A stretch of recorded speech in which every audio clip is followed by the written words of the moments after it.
우리 함께 찬송하겠습니다. 찬송가 270장 변찮는 주님의 사랑과 우리 함께 270장 찬송합니다.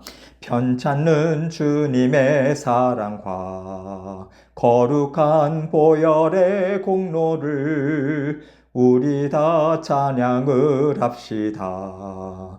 주님을 만나볼 때까지 예수는 우리를 깨끗게 하시는 주시니 그의 피 우리를 눈보다 더 이게 하셨네. 우리를 깨끗게 한 피는 무궁한 생명의 물일세. 생명의 구원을 받은 자 하나님 찬양을 합시다.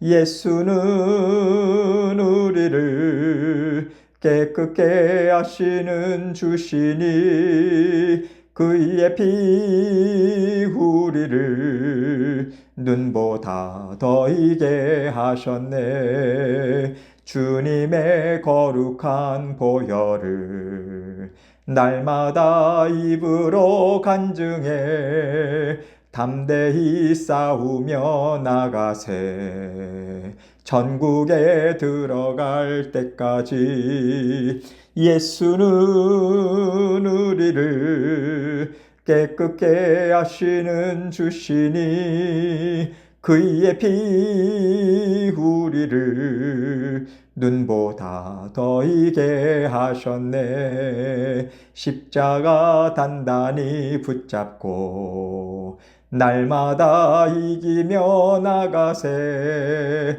머리에 면류관 쓰고서 주 앞에 찬양할 때까지 예수는 우리를 깨끗게 하시는 주시니 그의 피 우리를 눈보다 더 이게 하셨네. 아멘. 기도하겠습니다. 하나님 아버지 감사합니다. 아버지 하나님께서 오늘도 새날 주셨습니다. 아버지 하나님께서 오늘도 저희와 함께 동행하시고 말씀 주시고 생각나게 하시고 모든 상황을 통해서 하나님의 보살피심과 인도하심을 깨닫도록 아버지 하나님 각별한 은혜로 함께하여 주옵소서. 오늘도 우리 모든 생각과 마음을 사로잡아 주시고 하나님의 기뻐하시는 마음 갖게 하시고 아버지 하나님의 뜻을 이루는 아버지 날마다 아버지 하나님의 자녀된 권세 받아 누리고 주님의 사랑 믿고 주님의 은혜를 온전히 기대하고 기대는 마음으로 주님 앞에 나아가는 저희들 될 수 있도록 도와주옵소서. 모든 것 주님께 의탁드립니다. 주님 책임져 주시고 오늘도 힘있게 주님과 함께 동행하는 하루의 삶이 될 수 있도록 은총 베풀어 주옵소서. 예수 그리스도의 귀하신 이름으로 기도합니다. 아멘. 하나님 말씀 열왕기하 2장 19절로 22절입니다. 열왕기하 2장 19절로 22절 제가 읽습니다. 그 성읍 사람들이 엘리사에게 말하되 우리 주인께서 보시는 바와 같이 이 성읍의 위치는 좋으나 물이 나쁨으로 토산이 익지 못하고 떨어지나이다. 엘리사가 이르되 새 그릇에 소금을 담아 내게로 가져오라 하매 곧 가져온지라. 엘리사가 물 근원으로 나아가서 소금을 그 가운데에 던지며 이르되 여호와의 말씀이 내가 이 물을 고쳤으니 이로부터 다시는 죽음이나 열매 맺지 못함이 없을지니라 하셨느니라 하니 그 물이 엘리사가 한 말과 같이 고쳐져서 오늘에 이르렀더라. 아멘. 하나님께서 각 시대마다 특별하게 역사하시는 하나님의 일하심이 있는 것 같습니다. 때로는 말씀을 깊이 파들어가고 연구하는 시간을 통해서 하나님께서 부어주시는 은혜를 받아 누리는 때가 있어요. 그런가 하면 어느 한때는 부르짖고 기도하고 성령의 불같은 역사하심을 굉장히 사모하면서 나아가는 때도 있죠. 또 때로는요, 하나님의 자녀들의 마음에 하나님께서 세상을 사랑하신다면 하나님 이 세상을 하나님의 나라로 바꿔주십시오. 이 뜨거운 열망을 가지고 세상을 고치고 치유하고 바꾸어가는 일에 힘을 쏟을 때도 있습니다. 그리고 하나님께서는 지금 이 시대에도 세상 각처에 이런 일들을 골고루 섞어서 은혜를 베풀어 주고 계신 것 같아요. 오늘 말씀에는 엘리사 선지자가 나옵니다. 그가 지금 있는 곳은 북이스라엘이고 그 중에서도 여리고 지역에서 이제 사역을 시작하는 모습을 보여주고 있어요. 여리고 하면 우리에게 가장 먼저 떠오르는 것이 있죠. 가나안 정복 전쟁 때 하나님께서 첫 번째로 무너뜨린 곳이 여리고 성이었잖아요.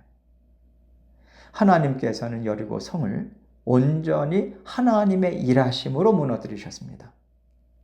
하나님께서 이스라엘 백성들에게 어떻게 하나님과 함께 일할 것인지 말씀을 주셨고, 백성들은요 온전히 하나님의 말씀에 순종해서 여리고 땅을 얻었다, 이 얘기인 거죠.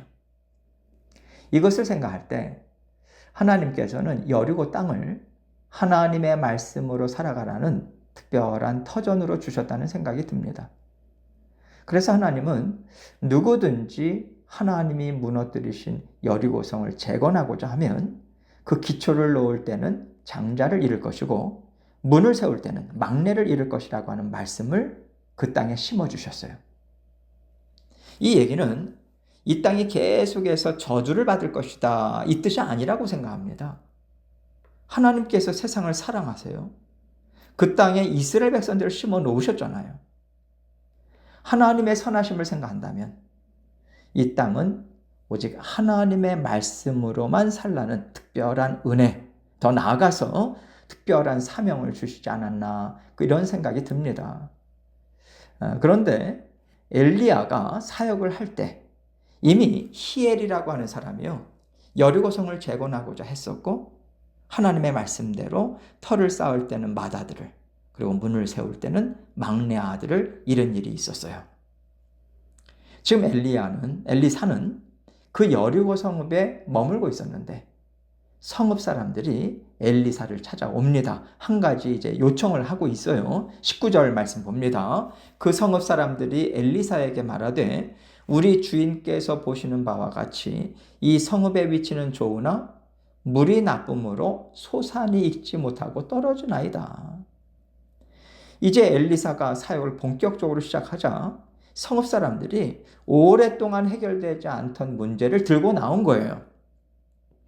엘리야의 뒤를 이었다라고 하는 것은 엘리사가 하나님이 주시는 능력을 갖고 있다는 것을 뜻하는 거라고 그들은 생각하고 이 문제를 엘리사에게 들고 나가고 싶다, 이 생각이 들었던 것 같아요. 그 땅이 갖고 있던 문제가 뭐냐면 물이 좋지 않아서 열매를 맺지 못하는 겁니다. 열매가 열렸나 싶으면 떨어지고 열렸나 싶으면 또 떨어졌던 거죠. 그런데 이 문제는요 단지 나무나 식물의 열매만 국한된 게 아니에요. 짐승이나 사람에까지 같은 일들이 있었던 거예요.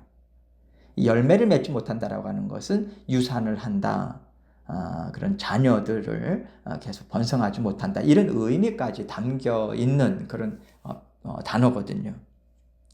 사람으로 말하자면 자꾸만 유산하는 일이 생겼다, 이 얘기인 거죠.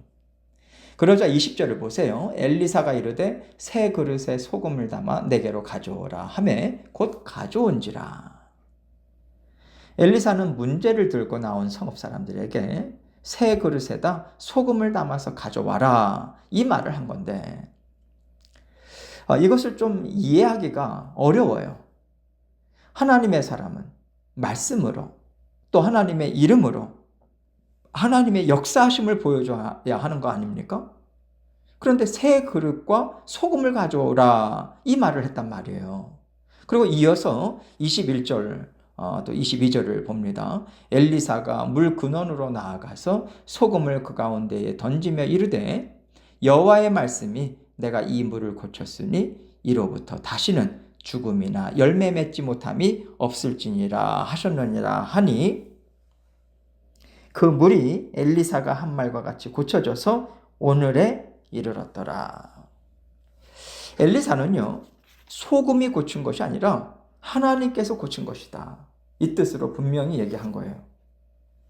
그러면 왜 엘리사는 하나님의 말씀으로만 물을 고치는 일을 행하지 않고 새 그릇에 소금을 담아오라고 했을까?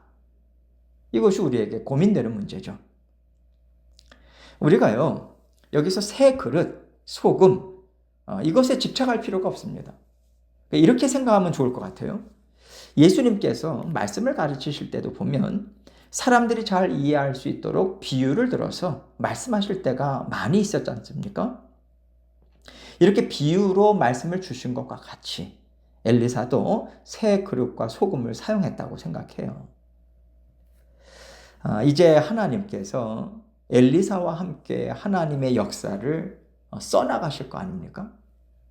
사실 엘리야가 하든 엘리사가 하든 그 후의 사람이 하든 하나님의 뜻하심과 일하심은 언제나 한결같아요. 사람이 바뀌었다고 해서 하나님의 뜻이 바뀌지는 않습니다. 그러나 하나님께서 새로운 사람을 허락하셨을 때는 그 사람에게 주신 성품이 있어요. 그가 살아오는 동안에 하나님께서 경험하게 하시고 깨달아 알게 하신 지혜, 지식이 있을 거 아닙니까? 하나님께서 그 사람의 인생을 통해서 빚어놓으신 하나님의 형상을 통해서 일하고자 하시는 바가 있다라고 하는 겁니다. 이런 면에서 생각할 때 하나님께서 엘리야를 데려가시고 이제 엘리사를 사용하실 때는 엘리사 안에 빚어놓으신 하나님의 형상을 통해서 새로운 나라를 이루어 가시겠다라고 하는 뜻을 말씀하시는 것이 아닐까 이런 생각이 들어요. 지금 엘리사가 한 일은요, 선지자로서 이제 첫 번째 사역을 행한 것이거든요. 그래서 이렇게 새 그릇을 가지고 와라 이러한 의미로 좀 이런 행동을 첫 사역에 시작했다라고 하는 것은 지금까지 어떤 어려움과 고통이 있었을지라도 하나님께서 우리에게 새 날을 허락하시지 않았냐. 그렇다면 하나님께서 우리가 받아 누릴 새로운 은혜의 물줄기를 허락해 주시지 않겠는가? 새 마음, 새로운 기대를 가지고 하나님의 말씀을 더욱더 사모하자. 이렇게 여리고 성읍 사람들에게 위로와 용기를 주는 메시지로 사용하는 거라고 생각해요. 하나님께서 특별히 여리고 땅을 말씀의 순종함으로 차지하게 하셨고 말씀 그대로 이루어지는 역사를 이미 보여주셨었습니까? 그런데 그 땅이 물이 나빠서 열매가 맺혀지지 않고 있다라고 하는 얘기는요. 어떻게 보면 여리고 땅에 있는 살고 있는 사람들이 하나님의 말씀을 너무 외면하면서 살았기 때문이 아닐까 이런 생각도 들어요. 그렇기 때문에 하나님께서는 엘리사의 첫 번째 사역을 통해서 이제는 하나님의 말씀을 더욱더 알고 더욱더 말씀을 믿는 믿음으로 새로운 삶을 살아가 보자. 이 마음을 그 땅의 자녀들에게 전해주기를 원하셨다고 저는 생각합니다. 하나님의 자녀들이 하나님의 말씀을 붙잡고 하나님과 함께 힘있게 동행하는 삶을 살아낼 수 있도록 하나님께서 도와주시는 거죠. 하나님께서 일하시는 방법에는요, 여러 모양들이 있을 수 있습니다. 그러나 언제나 하나님의 일하심의 뿌리는요, 하나님의 말씀이에요. 그리고 말씀의 근원은 하나님이시죠. 그렇기 때문에 우리가 말씀을 읽고 묵상하고 말씀을 붙잡고 살아간다고 할 때는요, 말씀을 주신 하나님의 지혜, 하나님의 일하심, 하나님의 섭리와 심정, 이 모든 것들을 통째로 생각해야지 말씀을 제대로 붙잡고 살아가는 겁니다. 예를 들어서 우리가 오늘 이제 말씀을 묵상해요. 지금 이제 예레미야 지금 열왕기 하서의 말씀을 이제 묵상한단 말입니다. 말씀을 묵상한다라고 하는 것은요, 내가 말씀을 주신 하나님과 마주보고 있는 자리인 거예요. 말씀에 담긴 하나님의 생각, 하나님의 지혜, 하나님의 마음, 이것을 깨닫고자 애쓰는 거예요. 말씀은 하나님의 마음의 표현 아닙니까? 그래서 단지 우리가 이런 말씀이 있구나, 이런 일도 있었네, 단지 여기에서 멈추는 게 아닙니다. 하나님은 왜 이렇게 일하실까? 이 일을 이루시면서 하나님께서는 어떤 교훈을 주고 계시는가? 지금 어떤 마음을 가지고 하나님께서 일을 하고 계시는 걸까? 이렇게 하나님과 하나님의 일하심을 동시에 생각하는 거예요. 그와 함께 우리가요, 이 생각을 하나님께 끊임없이 올려드리는 겁니다. 하나님과 대면하는 자리잖아요. 대화를 나누는 자리거든요. 말씀을 중심으로 해서 하나님과 함께 대화를 지금 나누는 것이 말씀 묵상 아닙니까? 그래서 자, 그렇다면 이렇게 일하신 하나님께서는 지금 내 인생을 어떻게 만지기를 원하실까? 지금 하나님은 내 생각, 내 원함, 내 필요에 대해서 무슨 말씀을 주시길 원하실까? 내가 무엇을 깨닫기 원하실까? 하나님은 내 필요, 내 원함을 어떻게 채우고자 하실까? 이런 것들을 생각하고 또 기대하고 하나님께 여쭙는 거죠. 하나님께서 이런 일을 하셨습니다. 그렇다면 저에게도 이런 일을 해주실 수 있지 않을까요? 저에게 하나님, 이런 마음의 소원함이 생깁니다. 하나님의 생각은 어떠신가요? 하나님께서는요, 하나님의 자녀들에게 이 마음을 갖기 원하시고 자녀들과 함께 이런 시간을 자주 깊이 갖기를 원하신다고 생각해요. 그래서 하나님께서는 여리고 성읍에 사는 하나님의 자녀들에게 물이 나빠서 열매를 맺지 못하는 문제를 계속해서 남겨두신 것이 아닐까, 이런 생각이 듭니다. 왜냐하면요, 사람에게는 자기 힘으로 해결하지 못하는 일, 또 문제가 있어야지만 문제를 해결하려고 애쓰고 답을 찾고 찾아도 도저히 해결이 안 되더라 할 때 하나님께 문제를 가지고 나오는 경향이 있거든요. 그래서 만약에 하나님께서 여러분에게 그리고 저에게 남겨두신 문제가 있다면 그 문제는요, 우리가 하나님을 찾고 찾기를 기다리시고 남겨두신 문제일 수 있습니다. 그럴 때 우리가 이 생각 저 생각 이렇게 저렇게 문제를 스스로 풀려고 애쓰기보다 먼저 하나님께 상황을 다 올려드려야 돼요. 하나님은 지금 이 상황을 어떻게 보시는지, 또 하나님 앞에서 이 문제의 근원이 무엇인가 여쭤봐야 합니다. 찾고자 애써야 돼요. 단지 겉으로 나타난 문제가 아니라 모든 문제에는요, 분명히 근원이 있습니다. 그리고 모든 인생 문제의 근원을 찾아가 보면 다 우리 마음에 있어요. 그리고 우리 마음에 성령 하나님께서 내주하고 계시죠. 그래서 하나님은 우리의 모든 문제를 알고 계시고요, 문제의 근원을 알고 계세요. 해결할 방법 또한 우리 성령 하나님께서 갖고 계신 것입니다. 오늘도 우리가 이 지혜, 이 믿음을 가지고 모든 문제의 근원을 하나님께서는 알고 계시고 하나님께 들고 나오기를 하나님은 기다리고 계시다. 이것을 우리가 생각하고 이 시간 하나님께 우리가 지금 처해져 있는 문제 가지고 나가기 원합니다. 하나님께 정말 여쭙고 싶은 그것을 진솔한 마음으로 하나님께 여쭙고 오늘도 하나님과 함께 동행해 나가시는 저와 여러분이 되시기를 주님의 이름으로 축원합니다. 함께 기도합니다.